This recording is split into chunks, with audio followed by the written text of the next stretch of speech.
In today's video, I'm going to teach you how to invite someone to a ClickUp workspace. To get started, open ClickUp and make sure you're in the correct workspace where you want to add a new person. This is important because if you manage multiple workspaces, invitations need to be sent from the specific one the person should join. Once you're in the right place, look to the upper left corner of the screen and click on your workspace avatar. This will open a menu with several options. From there, select Settings to access your workspace management options.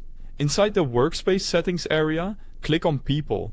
This section shows you the current list of members and gives you a clear view of who already has access to the workspace. It's a good place to confirm whether the person has already been added before sending a new invitation. Next, go to the upper right corner and click Add People. A window will appear where you can enter the email address of the person you want to invite. Be sure to type the address carefully so the invitation goes to the right person. After entering the email address, choose the role you want to assign. ClickUp lets you set a workspace role during the invitation process, so this is where you decide what level of access that person should have. Take a moment to select the appropriate role based on what they'll need to do inside the workspace. When the email address and role are both set, click Send Invite. ClickUp will then send the invitation automatically.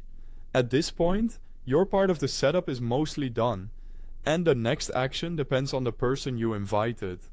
They'll need to open the invitation they received and follow the prompts to join your ClickUp workspace.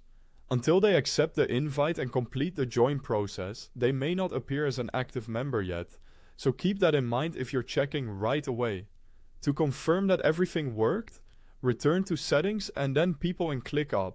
After the invited person joins successfully, their name will appear in the Workspace People list. This is the easiest way to verify that they now have access. And that's all there is to it.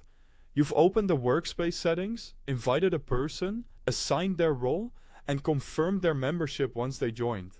Thanks for watching.